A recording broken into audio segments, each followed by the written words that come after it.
Welcome to WizeUp. I'm Paul Arthur, talking oil and gas today. There's a lot of demand, it seems, around the world for Canadian oil and gas. So why don't we sell them some, huh?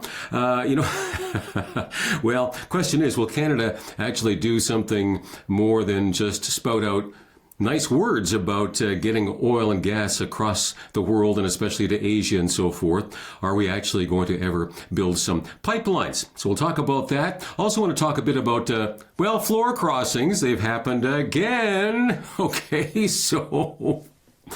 All right, we'll touch on that and more.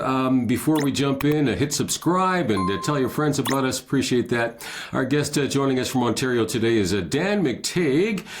Most of you know him as the president of the Canadians for Affordable Energy. And their website, by the way, affordableenergy.ca. And we need some affordable energy right about now, don't we, right?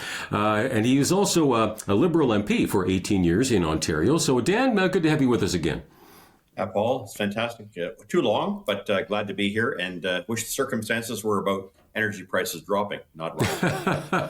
Yeah, crazy high spikes, right? People are just, using the credit card, I suppose, these days. Well, let me ask you, just right off the bat, I guess, so the crazy spikes in the gas prices, what are the primary drivers? Is it basically the Iran war in a nutshell? Sure it is. And it has everything to do with the fact that hitting Iran is one thing. I mean, they're not the fourth largest producer among OPEC nations. OPEC represents about maybe 25% of the production globally, as the rest of the world seems to have its own way to produce hydrocarbons. But it's that all nations within the Persian Gulf. So if you take a circle and you go around Iran and you go further west, you'll find slightly to the north, you've got Iraq, you've got Kuwait, you've got UAE, you've got Bahrain, you've got Qatar. A little further south, you've got, what's that little little area along the side there? Oman, Dubai. Oman, of course. And then I mentioned Qatar, but there's a little tiny country there whose name escapes me right now, and nevertheless important for natural gas and oil. And those have been targeted by Iran. Iran has responded by hitting them. And although they can defer and put some of that oil, via other pipelines, the reality, Iraq to the north, despite that, it's not just oil that's been affected. It's also the production of gasoline, the production of diesel. But most importantly, as you saw from Qatar, the case is very clear where their LNG exports, the second largest exporter in the world, has been altered. They have declared force majeure. So it means that in some parts of the world, Asia in particular, but to a lesser extent Europe, are affected by these high prices. And that's why it isn't just oil that's going up. It's taking gasoline and especially diesel. I mean, my goodness, diesel up 43 cents a liter last week and up till a day ago. It's going to drop tomorrow, by the way, here in Alberta and across most of Canada by 10 or 11 cents a liter. But on Friday, it goes right back up 13 cents a liter. Well, how long is this, going to last? Well, I guess the question is, we don't have a crystal ball here. How long will the Iran war last, right? Is it going to start coming down? President Trump saying he's going to guarantee that the, oil's still going to get through the Gulf of, the Hormuz, Strait of Hormuz, Yeah. So, if he can actually, follow through on that, is that going to settle things down? Well, he said he could do that on Monday, and the markets believed him. That's why on Tuesday they threw in a lot of their positions, and oil retreated, lost $8-9 a barrel. Gasoline dropped. It's going to drop tomorrow as a result.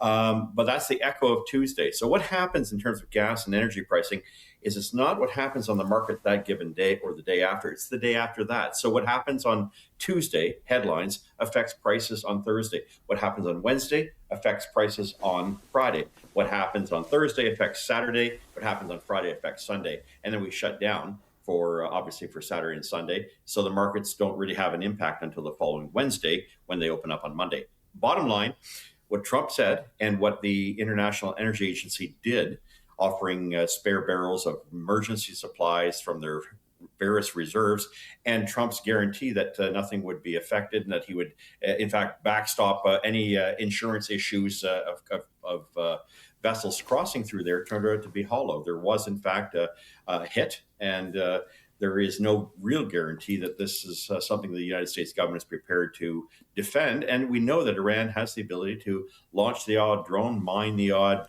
place in the strait that could affect, the transiting of these products. But again, the drone attacks, the missile attacks from Iran as a counter is definitely real, and it means Donald Trump's pledge that day, Tuesday, of timeline, a short timeline, almost over, appears to be nowhere near conclusion. So this is going to be around for a while then. Okay. Likely. Well, let me switch gears here to, okay, so we got the high gasoline prices. So lots of people with electric vehicles going, nah. Hey, so could this potentially spur EV sales in Canada, revive the whole thing? I mean, I'm just kind of a little bit doubtful on that, but maybe. Your thoughts? Well, EVs aren't made with, with goodwill and with, hemp. Yeah. A lot of that is oil and natural gas. So, I've said here before, your polymers, your resins, your glass, your tires, which are extraordinarily heavy, given the heaviness of the vehicle, and the way in which you build it. I mean, batteries, a lot of them built in China, South Korea, are not built with significant environmental stewardship. Quite the opposite. They're damaging, they're very dirty. And when you extract the rare earth minerals and the cobalt, when it's not kids in some place in the Democratic Republic of the Congo, it's extracted by machines that run on diesel. No, they don't run on pixie dust. And so I want to tell my trendy friends, good luck with that. But there's nothing that you do in this world that isn't affected by diesel, including the cost of transportation, getting those vehicles from point A to point B. I tell you what they will do, and I suppose that's the best environmentally friendly part about it. In 5 to 10 years, when the batteries are no good, they wind up in a landfill. Yeah. So you don't think there's going to be any big rush on EV sales in Canada? And well, of course, the interesting thing is as well, I mean, is there any demand for Canadian EVs around the globe right now, considering that the U.S., for example, has, put 25% tariffs, I think it is, on us right now? So, I mean, I don't think there's any big surge coming soon, is there? No, and China will make it much cheaper than anything we can do. They've had a 15-year advantage. Look, I was in China in 2007, Beijing. I remember someone talking about these things. China looked at Europe and North America and said, we cannot beat the efficiency of the internal combustion engine, nor constantly reduce the pollution and tweak more power out of smaller engines, better transmissions, better, more efficient systems. So they said, we'll do something that the rest of the world isn't doing. We'll build these golf carts. We'll slap little cute names on them and pretend that they're great. And we'll basically build them at a massive loss and dump them on the rest of the world economy, which they're doing. Canada, of course, has bought into that. But the worst part is Mark Carney's guile, his deception, his dishonesty in saying, we don't want an EV mandate anymore because we know the automotive companies can't build one and they'll all go bankrupt. So what we'll do is we'll put a 75% emission restriction on their tailpipe. Now, the United States tried this with the trendy Democrats and Gavin Newsom in California. It basically ruined any chance of our car companies building anything. As I said earlier, another show here, what are you going to do? Drive your big, massive graders on a one-cylinder engine with a little hamster running the wheel to make sure that you get that extra power? It can't be done. There is no technology that suggests you can drop emissions already that have dropped 30% in the past 20 years by an additional 75%. So what Mark Carney is doing is trying to get it so that we believe he's doing something for internal combustion engines, when in fact, all it's going to do is really grease the rails, and you can't use grease because it's made of oil, towards getting more EVs. His little fantasies of EVs are very much coming to be real. That is music to the ears of the Chinese, because we're not making batteries. And if we do so with massive subsidies that we simply can't afford. Last time I checked, a $1.4 trillion debt on top of accumulated deficits of $78 billion. That's only the federal level. No, this is an exercise in the impossible, and very much a case of government being very deep. Wow. So yeah, the whole EV mandate, with the changes that came here, there's lots of talk about it, but it seems somewhat confusing. So is the EV mandate like at least in on paper, ended. There's no, okay, by, 2035 or 2050, all car manufacturers in Canada have to produce, 100% or 90% of all vehicles have to be EV, that sort of thing. Is that off the table completely now? And now this kind of 75% substitute here is in place? Or Nobody can make a vehicle that has 75% emission reductions. Therefore, what's your alternative? You can't sell anything that has emissions that isn't reduced 75%. In other words, he's living and hopefully not realizing that people do believe in the world of magic and make believe. Poof, we have vehicles that have 75% reduction in emissions. Cannot be done scientifically, cannot be done, from a physics point of view, and no breakthrough technologies has given that. So what it basically means is Mark Carney wants you guys in Alberta in minus 35 degree weather in Drumheller to drive around in these little over-glorified four-slice toasters on wheels and pretend that somehow they are as efficient as anything that's out there. And I know there's always the trendies out there, but last time I checked, I took my little phone, I threw it outside, I left it outside for an hour in the middle of January in Ontario. 3 hours later, the battery was dead. So unless people talk about these massive, wonderful breakthroughs, and I keep hearing these things about, this has happened, that's happened. Nothing could be further from the truth. They're costly, they're inefficient, they're unreliable, they are not long-lasting, and at the end of the day, there's always some poor sucker that has to subsidize so that trendy people can drive around and virtue signal their credentials. Well, that's the other thing, I guess, is that the Prime Minister has promised some subsidies, right? I'm not sure to what degree, but as an incentive for Canadians to buy EVs. So there's that, and then there's, of course, some tax breaks as well for the manufacturers and so forth.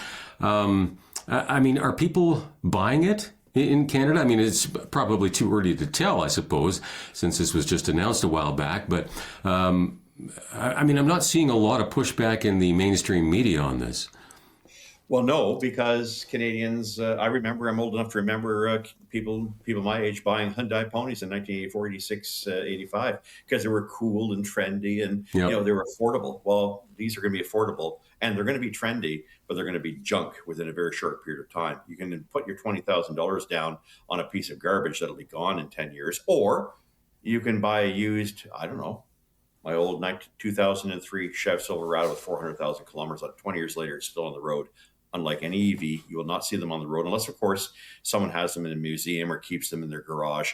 Or, as some have suggested, but they're only downtown. We don't have to go very far with it. If that's the case, take public transit. I'm spending enough money in public taxes to subsidize public transit. If you don't want it, say so. And folks outside of Toronto won't have to pay for it anymore.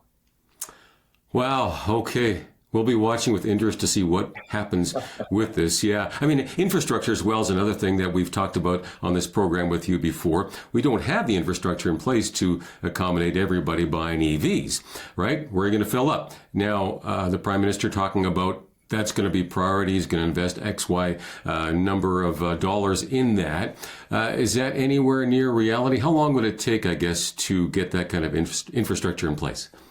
Well, you don't have the equipment, you don't have the copper, you don't have the wiring, you don't have what it takes to, pump up the country to 100% electrification, much less lead to the infrastructure needed, to the upgrades, to the grid that can handle this. Yes, you can have production. I've got a couple of nuclear reactors in my old riding. Pickering is still around 60 years later.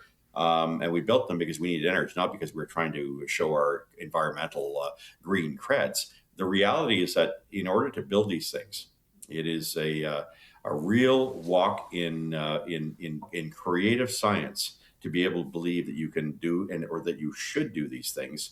There's a place for electricity, and we can see that. There's a place for solar panels. There's a place for windmills, but it isn't to displace the dispatchability, the reliability, the cost effectiveness of things like oil and gas, and to a lesser extent nuclear. But these things are really what many people believe can happen simply because we'd like them to happen.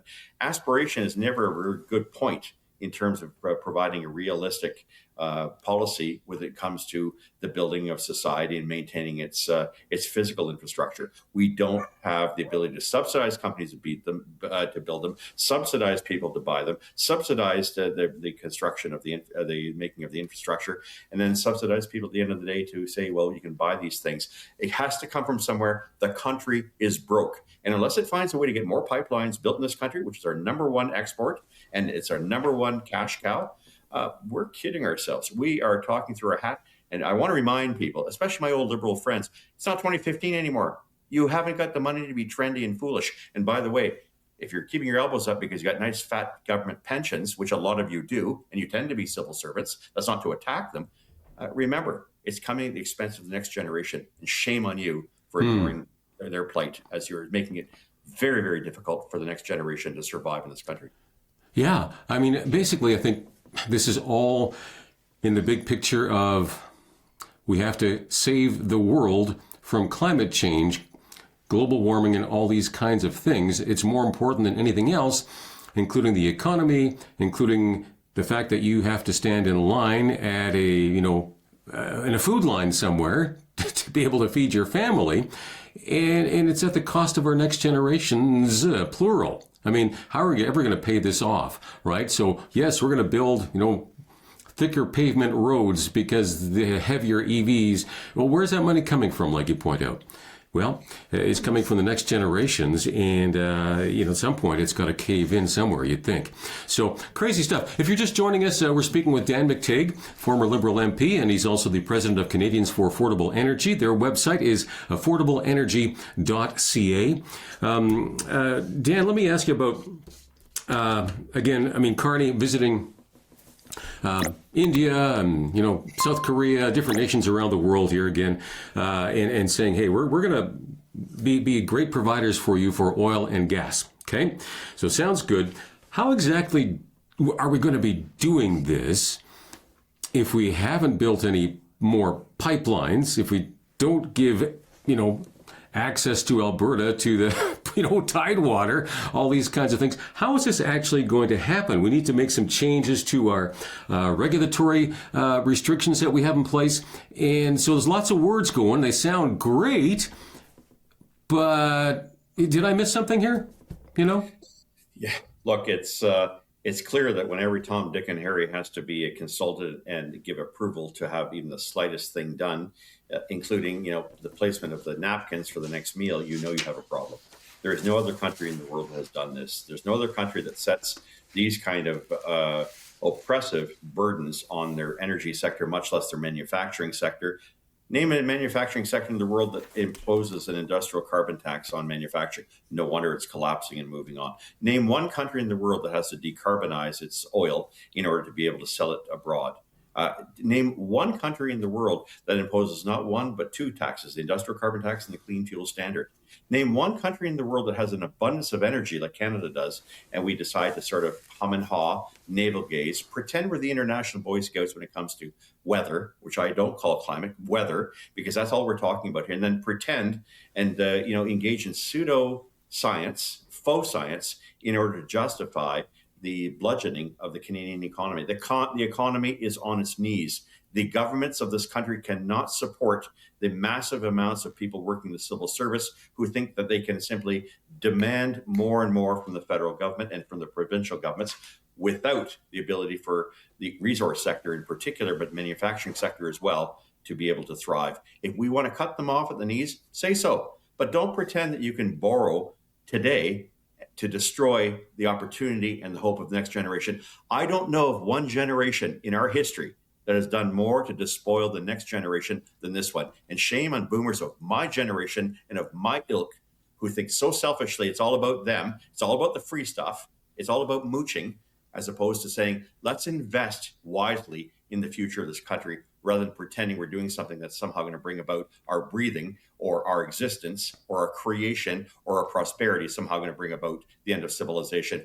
The reverse is true. What we're doing to the next generation of Canadians amounts to public destruction of a whole group of people who do not deserve to have this kind of future given to them. I really appreciate that rant, actually. Dan, that was good. Truth needs to be told. I feel it's easy to talk about it when you feel it and you know it. And everything I've said, by the way, in the past 7 years about affordability, dump on energy affordability, find ways to, and you're going to collapse the economy. Yeah. Guess where we are today? When Paul, 6-7 years ago, when I left Gas Buddy and started doing this thing, no one believed that affordability would be an issue. Oh, climate, health care, immigration, transfer, all these things were important. Now, there is no other issue that takes precedence over affordability. We messed around and we're not paying for it. Yeah. And so, well, let me ask you a question, I guess, which is Prime Minister Carney, when I look at the polls, I mean, he's doing really, really well. So my question is he just doing an amazing job? And again, maybe I've just missed it somehow. People are seeing things that I'm not seeing. Or is it maybe Poilievre, Pierre Poilievre? Is he just that unlikable? Is he stumbling along and making mistakes? So how do we get to the point where, he's winning everywhere and it looks like people really like and appreciate what he's doing? Well, it doesn't help you have a media that would normally hold these people to account for everything they do, who are basically lapdogs and servile. And that is the Globe and Mail, and that is the Toronto Star, and that is the CBC. Why? Because he pays them. They're owned by the government. We saw yesterday Travis Danraj, who used to work at the CBC. I know Travis very, very well. I've been doing interviews, by the way, with CBC and everybody else for the past, 30 some odd years. So I'm not talking out of turn here. The reality is that when you own the media, and it becomes state government run media, and you censor certain things that can be said, certain things that cannot be said, no wonder the public is blind and it is following down this very dangerous road of endorsing policies like DEI, ESG, net zero, and the kind of censorship that I'm very afraid this country is delving in. I speak to young people who are, I call it one reporter, one news media, just if you permit me. Yep. One media I've worked with excellently for 25 years. The 3 or 4 people that were there no longer work there. I asked for them. I couldn't get through. I told them what I was doing, told them who I was. And some punk at the other end of the line, I don't care. Okay, fine. Your network doesn't want it. I'll move on to the next one. But this is what you have. And they're paid directly by our taxes, by the federal Liberal government. So, of course, it's buying goodwill and it's buying decent support for the Liberal Party, which, by the way, is not a party. It's a cult. In a way I've never seen before. Wow. I could never have seen this when I was a member of parliament. If I sneezed the wrong way, I would have been held to account and journalists would have been on my tail. And they were. But today, backbenchers and MPs. Oh, okay. Well, thanks for sharing that. People need to hear it. Let me ask you about floor crossers. It's happened yet again. 3 Conservatives, they've done the deed, right? And now Laurie Idlout, the NDP MP from Nunavut, crossing over. She refused, actually, was it earlier this year, or last year, I guess. But now she's crossed over. I don't know exactly why. So this is looking like a majority government by, defection, basically, right? How is this? You were an MP for 18 years. How do okay, so if you go into the Liberal Party and you've got these new MPs that have crossed over from other parties, how do they view the floor crossers? Are they yay? I mean, of course, before the cameras, they're yay, but is there any trust for these guys at all or no?